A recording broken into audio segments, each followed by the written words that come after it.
세상에 떠도는 기묘한 괴담들. 첫 번째 이야기, 외파리 남자가 딸과 함께 복수를 하는 이야기. 몇 명의 남자들이 우연히 보물지도를 발견해. 그리고 그 지도를 따라 어느 우물 바닥에 숨겨져 있다는 보물을 찾으러 내려가. 그런데 도중에 낙반 사고가 일어나 남자들은 좁은 공간에 갇히고 말아. 시간이 지남에 따라 굶주림이 그들을 덮쳐. 하지만 아무것도 없는 밀폐된 지하에서 할 수 있는 것은 하나뿐이었어. 누군가가 희생양이 될 수밖에 없어. 공평하게 제비 뽑기로 결정하자. 잘못된 제비를 뽑은 남자는 울부짖지만 동료들에 의해 팔이 잘려나가. 그리고 그 팔은 다른 이들의 식량이 돼. 하지만 운명의 장난인지 그 직후 구조대가 나타나. 쇠약해졌을지언정 상처 하나 없는 남자들과 한쪽 팔이 잘려나간 채 금방 전 있었던 비참한 사건을 호소하는 한 명의 남자. 저 녀석 낙반 도중에 팔을 잃고 말았어요. 쇼크를 받아서 그 후로 계속 헛소리를 합니다. 친구의 팔을 먹은 이들은 스스로의 죄가 드러나는 것이 두려워 구조대에게 거짓말을 해. 팔을 잃은 남자는 사고에 의한 정신착란으로 처리되어 정신병원에 들어가게 돼. 몇 년 후 외파리 남자가 퇴원했다는 소문이 흐르고 그의 팔을 먹었던 동료들은 섬뜩함을 느껴. 그리고 그것은 현실로 이루어졌어. 동료 중 한 명이 팔 한쪽이 잘려나간 채 시체로 발견된 거야. 남자들은 외파리 남자를 찾아 나서지만 단서라고는 남자의 고명딸 뿐이었어. 남자들은 교묘한 말로 딸을 꼬드기려 해. 너희 아버지는 정신이 나가 우리에게 복수를 할 생각이야. 하지만 우리는 그 녀석을 구하려고 한다. 그 말에 따른 아버지를 찾는데 도움을 주기로 약속해. 하지만 외파리 남자의 행방은 묘연하고 그 사이 차례차례 남자들이 죽어나가 마침내 한 명만 남았어. 시체는 모두 한 팔이 잘려나간 채였어. 마지막 남은 남자에게 딸의 전화가 걸려와. 아버지가 숨어 계신 곳을 찾았어요. 변두리의 은신처로 남자는 향해. 은신처는 살인자에게 어울리게 살풍경했어. 가구 하나 없고 창문조차 없는 오두막이었지. 그때 갑자기 무거운 문이 그의 등 뒤에서 소리를 내며 닫혔어. 오두막은 완전한 밀실로 탈바꿈했어. 남자는 반쯤 정신을 놓고 문틈으로 밖을 살폈어. 거기서 보이는 건 휠체어를 타고 있는 외파리 남자와 그 딸이었어. 딸은 무자비하게 눈동자의 아버지와 같은 광기를 띠고 말했어. 미안하지만 거기서 내보내 줄 수는 없어. 과거 우물에 갇혔을 때와 같은 밀폐된 공간. 남자는 절규해. 거기에는 아무것도 없어. 물도 먹을 것도. 하지만 불쌍하니까 이건 주고 갈게. 그렇게 말하고 딸이 문틈으로 밀어넣은 것은 예리하게 갈린 칼이었어. 사람 팔 하나 정도는 가볍게 잘라낼 수 있을 법한. 옛날 언젠가 TV에서 봤던 어느 영화의 줄거리야. 두 번째 이야기, 나갈 수 없는 집. 2개월 정도 전 어느 밤 친구에게 전화가 왔어. 집에서 나올 수가 없어. 무슨 소리인가 싶어 물었더니 출구가 어딘지 모르겠어. 완전히 미로 같아. 라는 대답이 돌아왔어. 무슨 헛소리를 하는 거야.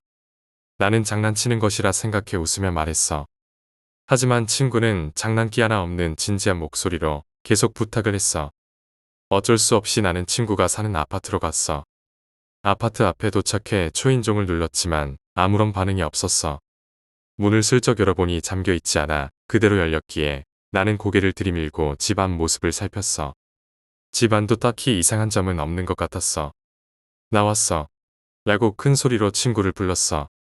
그러자 도와줘 하고 친구의 대답이 돌아왔어. 어디 다치기라도 한 건가 싶어 바로 집 안으로 들어섰어. 그런데 친구는 자기 방 한가운데에 우두커니 서 있었어. 뭐야, 장난치지 마. 짜증이 나서 친구에게 소리를 쳤지만 친구는 정말 못 나가겠어. 라는 대답뿐이었어. 무슨 헛소리를 하는 거야. 어디 따라와봐. 그러자 친구는 방에서 나왔어. 현관으로 향한 친구는 갑자기 방향을 틀더니 다시금 자기 방으로 향하고는 거기서 다시 거실로 방향을 틀어 빙빙 돌았어. 얼굴은 새파랗게 질린 채로 똑같이 현관, 방, 거실을 계속 돌고 있는 것이었어. 당황한 나머지 나는 너 장난 좀 그만 치라고. 라고 화를 냈어. 하지만 친구는 겁에 질린 얼굴로 진짜야, 정말 어떻게 나가야 할지 모르겠어. 뭔가 이상하다는 생각에 나는 친구를 억지로 끌어서 집 밖으로 데리고 나왔어. 일단 그날은 우리 집에 데려가 재우고 다음날 휴가를 내서 친구를 데리고 병원으로 갔어. 진단 결과는 뇌경색이었어. 생명에는 이상이 없지만 한동안 입원이 필요하다는 진단이었어. 뇌에 이상이 생기면 그러한 기묘한 행동을 일으킨다는 것이었어. 다행히 친구는 무사히 치료를 받아 지금은 정상으로 돌아왔어. 하지만 종종 귀신에 관한 이야기나 환상을 본 사람들의 이야기를 볼 때면 혹시 저것도 뇌의 문제로 일어나는 일은 아닌가 하는 생각에 가끔 두려워지곤 해. 세 번째 이야기, 선배. 우리 직장 선배에 관한 이야기야. 선배는 다른 사람들을 잘 도와줄 뿐더러 일도 꽤 잘하는 편이라 거래처에서도 알아줄 정도야. 다만 조금 이상하다고 해야 할 게 가족을 끔찍하게 아낀다는 점이야. 부인이나 딸에 관한 이야기가 나왔다 하면 멈출 줄을 몰라.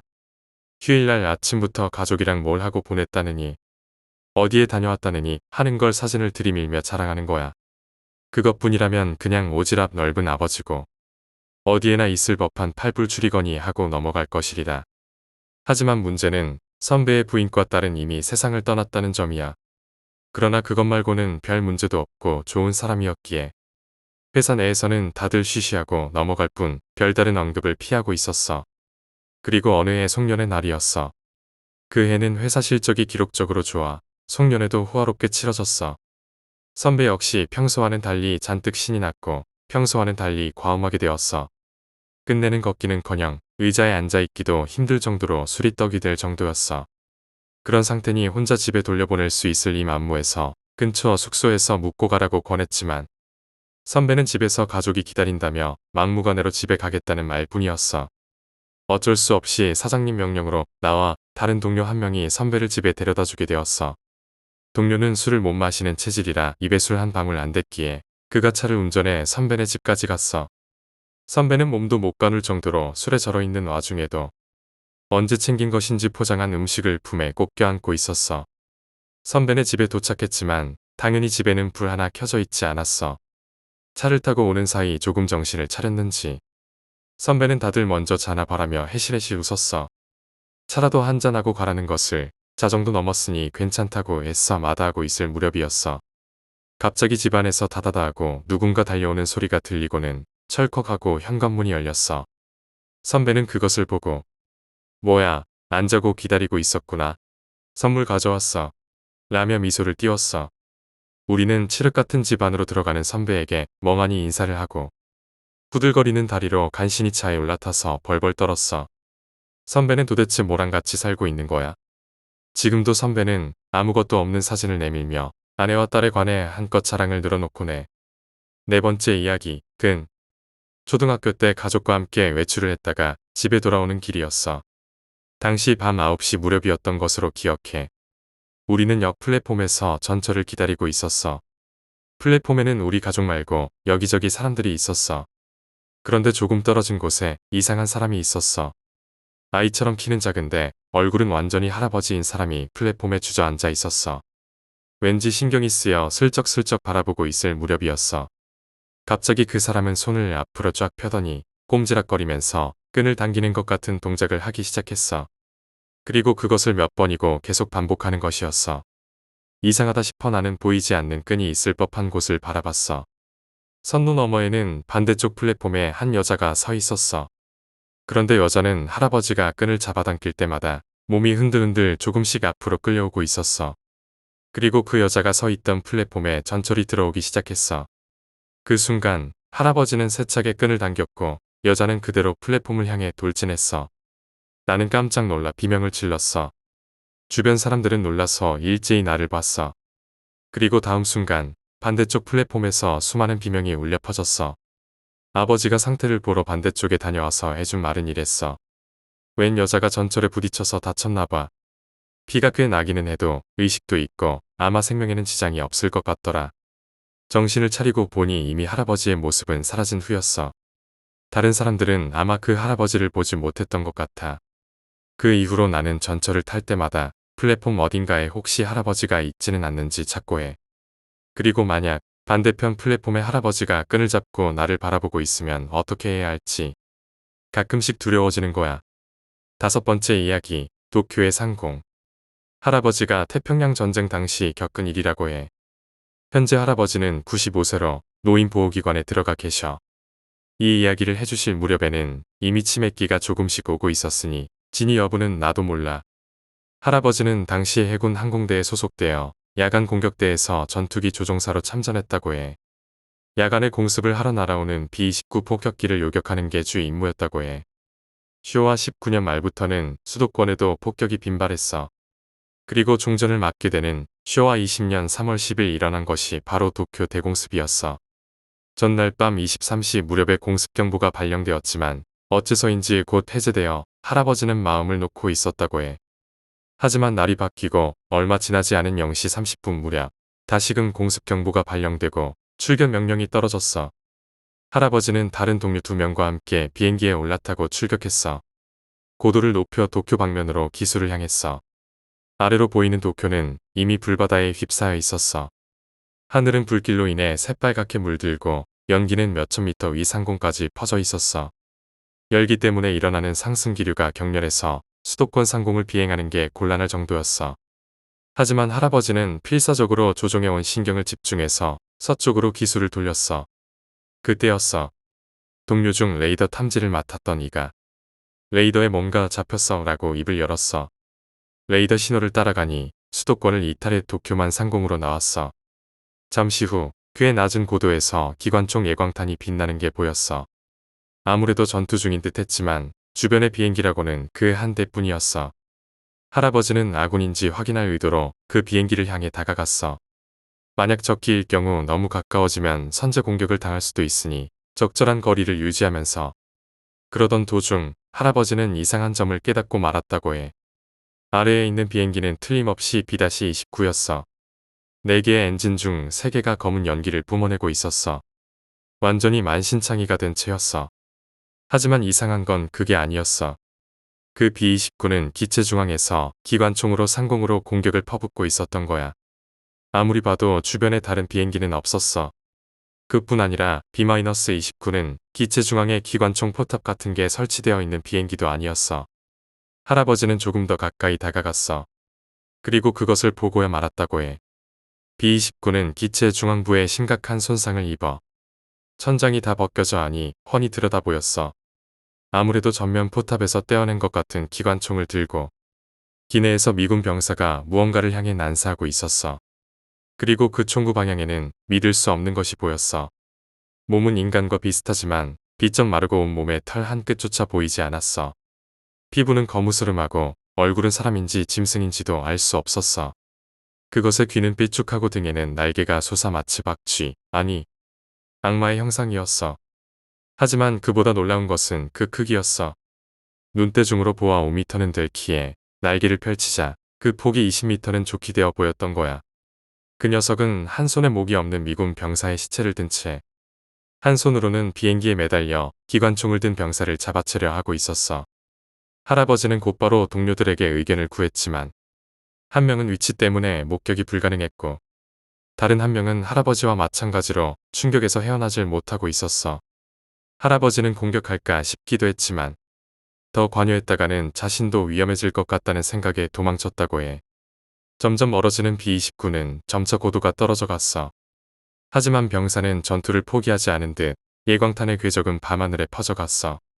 할아버지는 차마 끝까지 지켜보지는 못했다고 해. 그 후 도심부로 돌아가 요격 임무에 임했지만 그런 광경을 보고 나니 뭘 어찌할 생각도 들지 않았다고 해. 이른 아침에 기지로 돌아온 후 할아버지는 전과가 없었다고 보고를 했어. 그런 이야기를 꺼내봐야 미친놈이라는 소리나 들을 테니까. 이 이야기는 내가 초등학교에 다닐 무렵 여름방학 숙제 때문에 할아버지에게 전쟁 당시 이야기에 관해 물었을 때 할아버지가 들려주셨던 이야기야. 6번째 이야기, 삼촌. 초등학생일 무렵 우리 집에는 삼촌이 같이 살고 있었어. 삼촌은 공장에 다니다 해고를 당해 집세조차 못 내 우리 집에 들러붙은 것이었어. 그런 상황이니 뭐 하나 일을 하는 것도 아니고 그저 매일 나와 같이 집에서 뒹굴대고 있을 뿐이었어. 돈 한 푼 없고 매일 술 먹고 잠만 자던 삼촌이었지만 조카인 나는 무척 귀여워했었어. 가끔 아이스크림을 사주기도 하고 같이 낚시를 가기도 했어. 나는 그런 삼촌을 꽤 좋아했어. 삼촌이 집에 들러붙고 반년가량 지난 어느 늦은 토요일 밤이었어. 비가 내리는 와중에 아버지와 삼촌이 아래층에서 말다툼을 하는 소리가 들려왔어. 큰 목소리로 언성을 높여 싸우고 있었기에 나는 듣던 라디오를 끄고 숨을 죽였어. 곧 쾅하고 문이 닫히는 소리가 나고 삼촌이 계단을 올라왔어. 나는 혹시 내 방으로 오나 싶어 긴장했지만 옆에 있는 불단 미닫이 문이 쓱 닫히는 소리가 들려왔어. 나는 살그머니 이불을 뒤집어 쓰고 그대로 잠에 들었어. 다음 날인 일요일. 부모님은 가게를 보러 가시고 집에는 나와 삼촌 둘뿐이었어. 나는 어제 있었던 일은 모르는 척하고 TV를 보며 엄마가 만들어 둔 튀김을 먹고 있었어.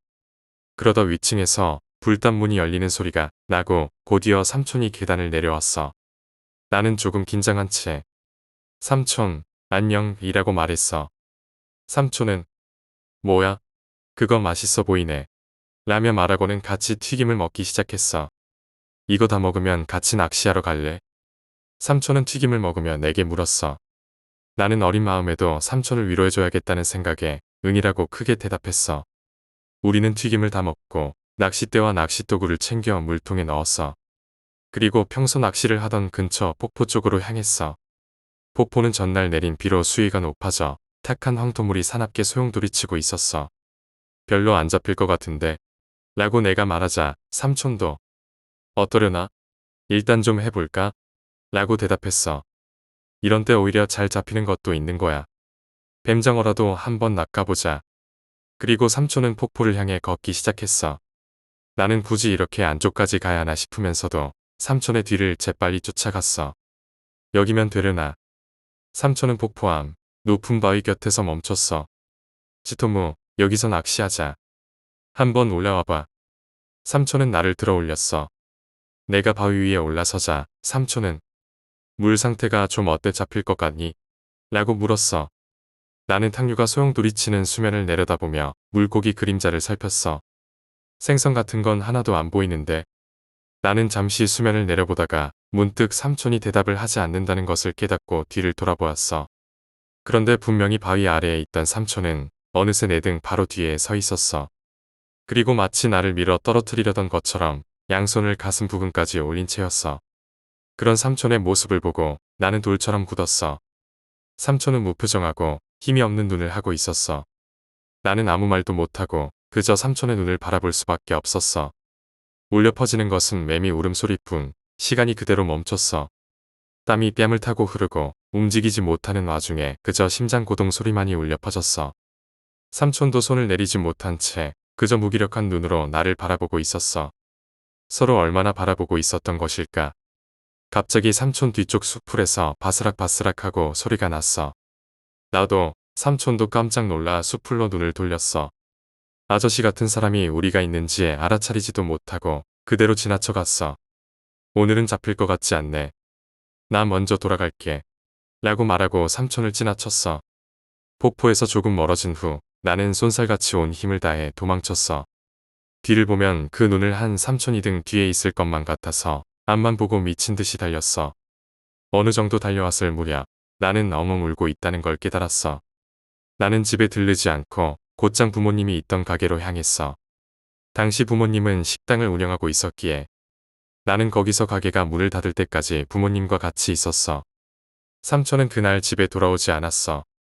다음 날 밤 아버지가 경찰에게 신고를 했고 삼촌은 며칠 후 폭포 밑에서 결국 익사체로 발견되었어. 나는 폭포에서 있었던 일에 관해 누구에게도 말하지 않았고 삼촌은 혼자 낚시를 하다 실족해 죽은 것으로 처리되었어. 다만 내가 가지고 돌아왔던 낚시도구 상자에는 삼촌이 쓴 메모가 들어있었어. 거기에는 치토무를 데리고 간다라고 써 있었어. 7번째 이야기, 풍경화. 예술에 관한 기묘한 이야기라면 옛날 같은 반에 있던 남자아이가 떠올라. 그 아이는 대단히 그림을 좋아해서 짬만 나면 그림을 그리곤 했어. 그 녀석은 그림에 재능이 있어 특출나게 잘 그렸지만 지적장애가 조금 있었고 그 탓인지 친구도 적었어. 나까지 해서 2~3명 정도였을까. 어느 날 그 녀석 집에 놀러 갔어. 그 녀석은 풍경화를 그리고 있었어. 걔네 집은 고층 아파트였기에 그 집 창문으로 보이는 경치는 무척 아름다웠어. 워낙에 그림을 잘 그리는 친구다 보니 당연히 그림은 훌륭했어. 하지만 찬찬히 살펴보고 있자니 뭔가 위화감이 느껴졌어. 잠시 뜯어보고 나니 그 그림에는 없어야 할 건물이 서 있기도 하고 어떤 건물은 아예 사라져 있다는 게 눈에 들어왔어. 이거 뭐야? 잘못 그린 거 아니야? 라고 내가 물었어. 그렇지만 그 녀석은 괜찮아. 아무것도 잘못된 거 없어. 라고 말할 뿐이었어.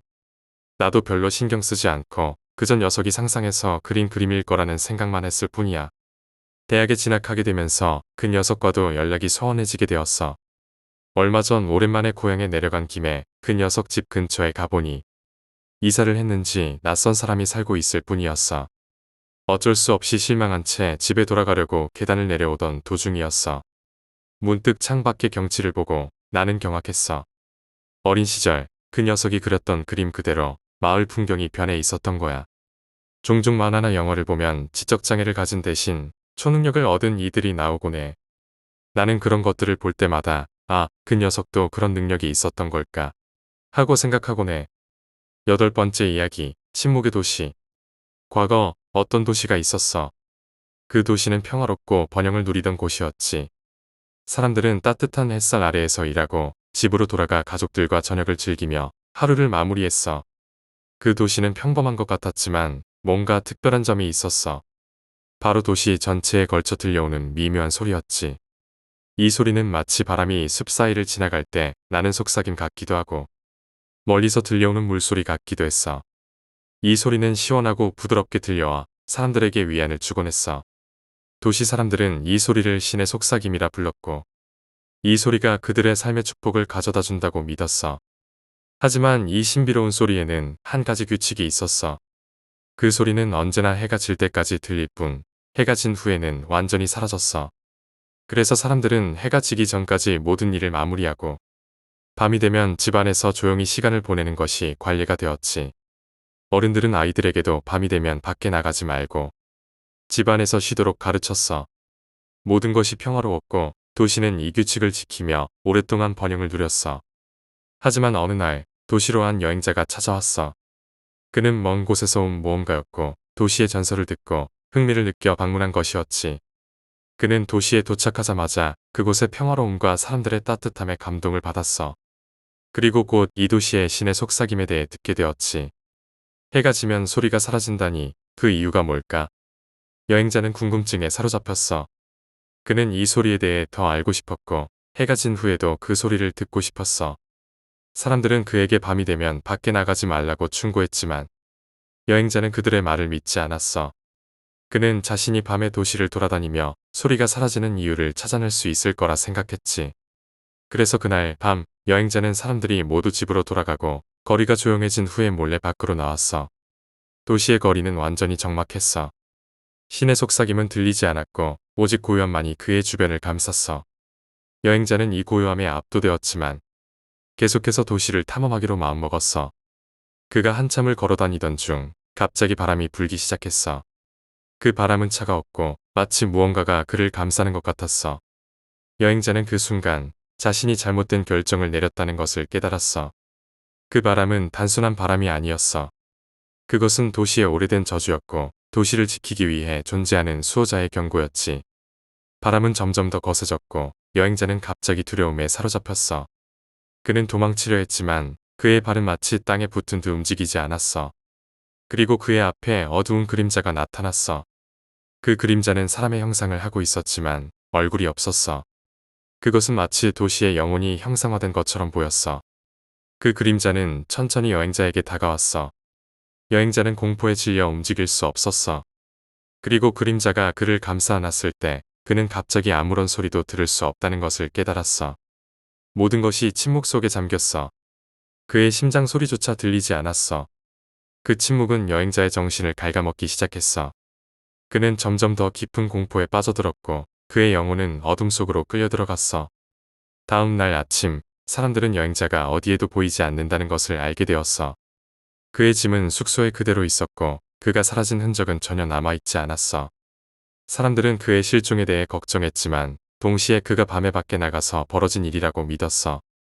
그들은 여행자의 실종이 신의 속삭임과 관련이 있다고 생각했고 다시는 그 소리를 무시하지 않기로 다짐했어. 시간이 지나면서 사람들은 여행자의 존재를 점점 잊어갔어. 그의 이야기는 하나의 경고로만 남아 사람들은 다시는 밤에 밖에 나가는 것을 시도하지 않았어. 도시의 평화는 계속되었고 신의 속삭임은 여전히 해가 지기 전까지 도시를 감쌌어. 하지만 그 속삭임 뒤에는 도시를 지키는 어두운 비밀이 숨어 있었고 그것은 절대로 밝은 빛 아래 드러나지 않을 것이었어. 사람들은 이 도시에 대해 많은 이야기를 전해 들었지만 누구도 그 진실을 알지 못했어. 그리고 도시는 그 비밀을 영원히 지키며 그 누구도 다시는 밤의 어둠 속으로 사라지지 않도록 경고를 계속했어.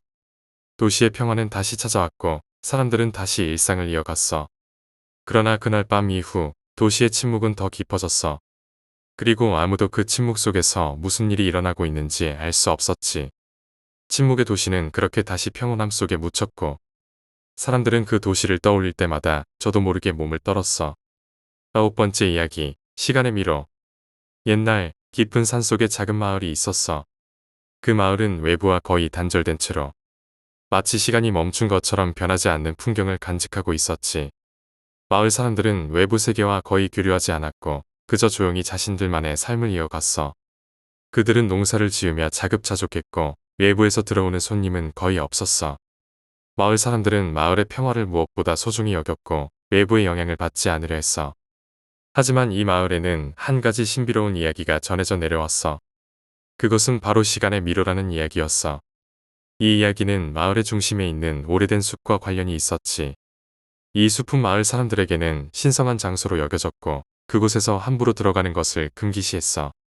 숲에는 길이 있었지만 그 길은 매우 복잡하고 끝이 없는 미로처럼 보였어. 그리고 그 미로 속에서는 시간이 멈추거나 또는 아예 다른 시간대로 흘러간다는 전설이 있었지. 마을 사람들은 이 이야기를 두려워하면서도 경외했어. 그들은 이 숲이 마을을 지키는 신성한 힘을 가진 장소라고 믿었고 그 힘을 존중하며 살아갔어. 그러나 외부에서 온 이방인들에게는 이 이야기가 그저 신화처럼 들릴 뿐이었어. 어느 날 한 젊은 학자가 마을에 찾아왔어. 그는 고대 문명과 전설에 대해 연구하는 학자였고 시간의 미로에 대한 이야기를 듣고 그 진실을 확인하고자 이곳에 온 것이었어. 그는 마을 사람들에게 이야기를 듣고 숲을 탐험하고 싶다고 말했지. 하지만 마을 사람들은 그에게 숲에 들어가는 것은 매우 위험하다고 경고했어. 그들은 이방인들이 숲에 들어갔다가 길을 잃고 다시는 돌아오지 못한 사례를 여러 번 목격했다고 이야기했지. 하지만 학자는 그 경고를 듣고도 포기하지 않았어. 그는 자신이 연구한 고대 문헌들과 마을의 전설을 조합해 숲의 미로를 풀어낼 수 있을 것이라고 확신했어. 그는 마을 사람들에게 거듭 부탁하여 마침내 숲에 들어가는 것을 허락받았어. 그렇게 학자는 준비를 마치고 숲으로 향했어. 그는 자신이 잘못된 길로 빠지지 않도록 주의하며 천천히 숲속으로 들어갔어. 처음에는 길이 뚜렷했고 방향도 쉽게 알 수 있었어. 하지만 시간이 지날수록 숲은 점점 더 깊어졌고 길은 점차 희미해졌어. 학자는 자신의 판단을 믿고 계속 나아갔지만 얼마 지나지 않아 길을 잃고 말았어. 숲속에서 방향을 잃은 학자는 당황했어. 그가 나아가던 길은 점점 더 복잡해졌고 그는 마치 같은 자리를 맴돌고 있는 것처럼 느껴졌어. 해가 지기 시작하자 숲속은 어두워졌고 학자는 서서히 공포에 휩싸였어. 그는 방향을 잃고 완전히 미로 속에 갇힌 것처럼 느꼈어. 하지만 그는 포기하지 않고 자신이 연구한 내용을 떠올리며 길을 찾으려 노력했어. 숲속에서 얼마나 시간이 흘렀는지 알 수 없었어. 학자는 몇 번이고 길을 찾기 위해 방향을 바꿔 보았지만 그는 여전히 미로 속에 갇힌 채였어. 그리고 그가 더 깊이 들어갈수록 숲속의 시간도 이상하게 흐르기 시작했어. 해가 떠 있는 시간이 점점 길어졌고 때로는 해가 지지 않는 밤도 있었어. 학자는 숲속에서의 시간이 외부와 다르게 흐른다는 것을 깨달았어. 그는 점점 더 초조해졌고 빨리 빠져나가지 않으면 영원히 이곳에 갇힐지도 모른다는 생각에 사로잡혔어. 그렇게 오랜 시간이 흐른 뒤 학자는 더 이상 이 미로에서 나갈 수 없을 것 같다는 절망에 빠졌어. 그는 몇 번이나 자신이 있던 자리로 돌아왔고 숲속에서 만난 흔적들이 다시 나타났어. 이곳에서의 시간은 고정된 것처럼 느껴졌고 그는 점점 더 지쳐갔어. 그는 미로에서 벗어나기 위해 온갖 방법을 시도했지만 그럴수록 더 깊은 곳으로 끌려 들어가는 것 같았어. 그러던 어느 날 학자는 우연히 한 작은 연못을 발견했어. 그 연못은 매우 깨끗하고 투명했으며 마치 숲속에 신비로운 에너지를 담고 있는 것 같았어. 그는 그 연못을 통해 무언가를 깨달을 수 있을 것 같다는 느낌을 받았어. 그는 연못의 물을 마시고 연못에 비친 자신의 모습을 바라보았어. 그러자 놀라운 일이 일어났어. 학자는 그 순간 자신이 숲속에서 오랫동안 갇혀 있었다는 것을 깨달았어. 그는 처음 이곳에 들어왔을 때와는 완전히 다른 모습으로 변해 있었어. 그의 얼굴에는 주름이 가득했고 머리카락은 희끗희끗해져 있었어. 그의 몸은 쇠약해져 있었고 더 이상 젊고 건강한 학자가 아니었어. 그가 이곳에서 보낸 시간이 얼마나 되었는지 알 수 없었지만 그는 이제 더 이상 그 미로에서 빠져나갈 수 없는 상황임을 깨달았어. 학자는 자신이 이곳에서 무언가를 배우지 못하면 영원히 이곳에 갇힐 것이라는 생각에 사로잡혔어. 그는 자신의 실수를 깨닫고 이제는 더 이상 미로에서 빠져나가려고 애쓰지 않기로 결심했어. 대신 그는 이곳에서 자신의 시간을 받아들이고 이 미로와 하나가 되기로 마음먹었어. 그 후 학자는 연못 근처에서 자신만의 작은 거처를 만들었어. 그는 미로 속에서의 시간에 익숙해지며 이곳에서의 삶을 받아들였어. 그는 숲 속에서 자연과 조화를 이루며 살아갔고 자신이 오랫동안 찾고자 했던 진리를 깨닫기 시작했어. 그는 미로 속에서의 시간을 통해 삶의 본질을 깨닫게 되었고 그것이 곧 그가 이곳에 머물러야 하는 이유임을 이해하게 되었어. 어느 날 학자는 마침내 자신이 숲속에서 찾고자 했던 것을 발견했어. 그것은 바로 시간의 미로가 이 마을과 사람들을 지키는 역할을 한다는 것이었어. 미로는 단순한 숲이 아니었고 이곳은 마을을 지키기 위한 신성한 공간이었어. 그 미로는 마을을 외부의 위험으로부터 보호하고 사람들에게 시간을 초월한 지혜를 전해주는 장소였던 거야. 학자는 이 진리를 깨닫자 더 이상 미로 속에서 길을 잃지 않았어. 그는 미로 속에서의 삶을 받아들이며 자신의 역할을 이해하게 되었어. 그리고 그는 마침내 미로를 빠져나갈 수 있는 길을 찾았어. 그는 미로를 통해 마을로 돌아왔지만 그가 숲에 들어갔던 날과는 전혀 다른 시간이 흐르고 있었어. 학자가 마을로 돌아왔을 때 그는 완전히 변해 있었어. 그의 몸은 더 이상 젊지 않았고 그의 마음은 미로 속에서 배운 지혜로 가득했어. 그는 마을 사람들에게 자신의 경험을 이야기하며 미로 속에서의 시간을 통해 얻은 깨달음을 전해주었어. 사람들은 그의 이야기를 듣고 깊은 감동을 받았어. 그리고 그들은 다시는 숲속으로 들어가려 하지 않았어. 시간이 흘러 마을은 여전히 평화롭게 유지되었어. 사람들은 여전히 외부 세계와의 접촉을 최소화하며 자신들만의 전통과 문화를 지켜나갔어. 그리고 그들은 학자가 남긴 이야기를 통해 숲속의 미로가 그들의 삶에 어떤 의미를 가지고 있는지 다시 한번 생각하게 되었어. 그 학자는 마을에서 존경받는 인물이 되었고 그의 지혜는 마을 사람들에게 큰 영향을 미쳤어. 그는 자신이 경험한 모든 것을 기록으로 남겨 후손들에게 전해주었어.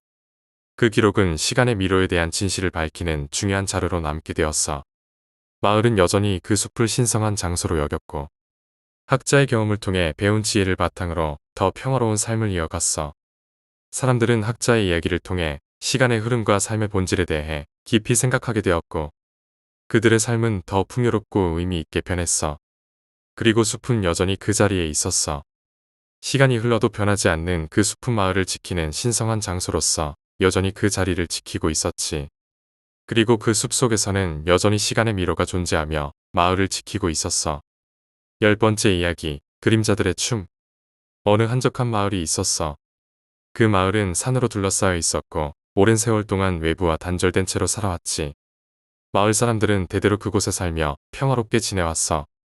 하지만 이 마을에는 다른 곳에서는 찾아볼 수 없는 독특한 전통이 있었어. 그 전통은 매년 가을, 마을의 축제와 함께 열리는 그림자들의 춤이라는 행사였어. 이 축제는 마을 사람들에게는 가장 중요한 행사 중 하나였어. 모든 마을 주민이 축제 준비에 참여했고 축제가 열리는 밤에는 마을 전체가 화려한 불빛으로 물들었어. 하지만 이 축제의 가장 중요한 순간은 바로 그림자들의 춤이었어. 이 춤은 마을의 오래된 신앙과 깊은 관련이 있었고 마을을 보호하고 번영을 기원하는 의미를 담고 있었지. 그림자들의 춤은 마을의 가장 높은 언덕에 있는 오래된 돌 제단에서 열렸어. 이 제단은 마을에서 가장 신성한 장소로 여겨졌고 아무나 쉽게 접근할 수 없었어. 마을의 연장자들만이 이 제단에 올라가 춤을 시작할 수 있었고 그들은 마을을 대표해 신에게 기도를 올렸지. 춤이 시작되면 제단 주위에 서 있던 마을 사람들은 조용히 그림자들이 움직이는 모습을 지켜봤어. 그 그림자들은 마치 살아있는 것처럼 춤을 추었고 그 움직임은 무언가 신비로운 힘을 지닌 것처럼 보였어. 사람들은 이 춤을 통해 마을이 악령으로부터 보호받고 풍요와 평화가 유지된다고 믿었어. 그러나 그림자들의 춤에 대해서는 알려지지 않은 비밀이 있었어. 그것은 오직 연장자들만이 알고 있는 것이었고 그 비밀은 절대로 외부에 드러나지 않았지. 마을에는 한 젊은이가 있었어. 그의 이름은 리안이었어. 리안은 어렸을 때부터 그림자들의 춤에 대해 많은 호기심을 가졌어. 그는 축제가 열리는 밤마다 제단에서 춤을 추는 연장자들을 보며 그들이 무엇을 하고 있는지 궁금해했어. 하지만 마을의 규칙은 엄격했고 그 비밀을 알려고 하는 것은 금기시되었지. 리아는 자신이 왜 이 축제에 대해 이렇게 궁금해하는지 이해할 수 없었어. 하지만 그는 어딘가에 숨겨진 진실이 있다고 느꼈고 그것을 밝혀내고 싶었어. 그는 여러 번 연장자들에게 질문을 던졌지만 그들은 그를 단호히 막으며 더 이상 묻지 말라고 경고했어. 그럴수록 리안의 궁금증은 커져만 갔어. 그러던 어느 해 가을, 리안은 결심했어. 그는 축제가 열리는 밤, 몰래 제단에 숨어 그림자들의 춤을 지켜보기로 했어. 그날 밤, 마을은 축제의 열기로 가득 찼고 모든 사람들이 축제에 몰두하고 있었어. 리안은 아무도 모르게 제단 근처에 숲속으로 숨어들었어. 그는 제단 가까이 다가가 나무 뒤에 숨어 조용히 연장자들의 움직임을 관찰하기 시작했어. 제단 위에서는 연장자들이 모여 있었고 그들은 뭔가 신비로운 의식을 준비하고 있었어. 리아는 그들의 행동을 숨죽여 지켜봤어. 연장자들은 신성한 노래를 부르며 제단 주위를 돌기 시작했어. 그들이 부르는 노래는 낮고 깊은 울림이 있었고 마치 땅속에서부터 울려 퍼지는 것처럼 느껴졌어. 그리고 그 순간 제단 주위의 그림자들이 움직이기 시작했어. 리아는 자신의 눈을 의심했어. 그림자들이 그들의 주인과는 별개로 움직이고 있었어. 그들은 마치 살아있는 생명체처럼 서로 어우러져 춤을 추기 시작했어. 그 모습은 놀랍고도 기이했어. 리아는 그 광경에 완전히 매료되었고 눈을 뗄 수 없었어. 그는 그 순간 그림자들 속에 뭔가 숨겨진 비밀이 있음을 확신했어. 그때 갑자기 한 연장자가 고개를 들어 리안이 숨어 있는 곳을 바라봤어. 리안은 그가 자신을 발견했음을 직감했어. 그는 도망치려고 했지만 그의 몸은 마치 얼어붙은 듯 움직이지 않았어. 그 연장자는 천천히 제단을 내려와 리안에게 다가왔어. 그리고 리안에게 말했다. 너는 우리가 숨기려 했던 진실을 보아버렸구나. 리안은 공포에 질렸어. 그는 자신이 저지른 실수를 깨달았지만 이제 돌이킬 수 없었어. 연장자는 리안을 제단으로 데려갔어. 그리고 다른 연장자들에게 그를 보여주었지. 연장자들은 모두 심각한 표정을 지으며 리안을 바라봤어. 이 아이는 이미 진실을 알아버렸습니다. 이제 우리는 선택을 해야 합니다. 그를 이곳에 남겨두고 마을의 비밀을 지키게 할 것인지 아니면 연장자의 말에 다른 이들이 고개를 끄덕였어. 그들은 깊은 침묵 속에서 무언가를 논의하는 듯했어. 리아는 점점 더 불안해졌어. 그가 저지른 일이 얼마나 큰 잘못인지 이제야 깨달았어. 그때 연장자 중 가장 나이가 많은 이가 입을 열었어. 이제 선택의 여지가 없습니다. 리안, 너는 이 비밀을 감당할 준비가 되어 있는가? 리안은 두려움에 떨며 고개를 끄덕였어. 그는 이제 이 비밀이 무엇이든 받아들일 준비가 되어 있었어. 연장자는 그를 제단 중앙으로 데려가 무언가를 속삭였어. 리아는 그 말을 이해할 수 없었지만 그 순간 제단 주위의 그림자들이 점점 더 빠르게 춤을 추기 시작했어. 그들은 마치 리안을 에워싸는 듯 움직였어. 그리고 갑자기 모든 것이 멈췄어. 그림자들이 멈추고 연장자들이 조용해졌어.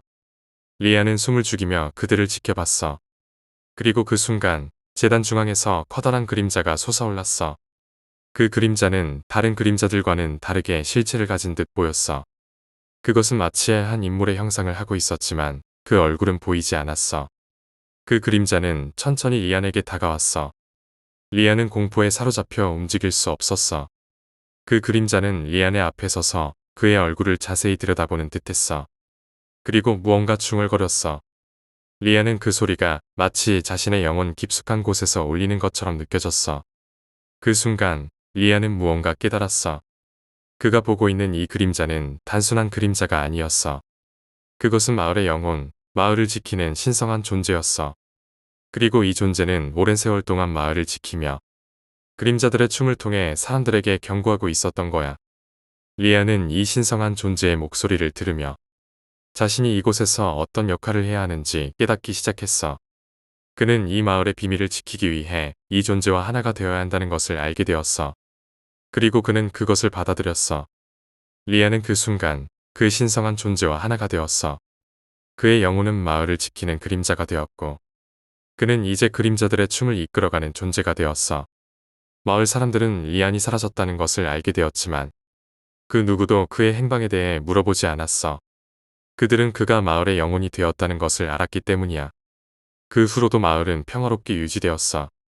사람들은 여전히 매년 가을에 그림자들의 춤을 열었고 그들은 재단에서 춤추는 그림자들이 마을을 보호해준다고 믿었어. 그리고 그 그림자들 중 하나는 이제 리안이었지. 마을의 전통은 오랜 세월 동안 이어졌어. 그림자들의 춤은 마을 사람들에게 신성한 의식으로 남았고 그 비밀은 여전히 연장자들 사이에서만 전해졌어. 마을의 비밀을 아는 자는 오직 몇 명뿐이었고 그들은 이 비밀을 지키기 위해 자신의 삶을 바쳤어. 그리고 그 비밀은 여전히 마을을 지키며 그림자들의 춤이 계속되는 한 그 누구도 마을을 침범할 수 없을 것이었어.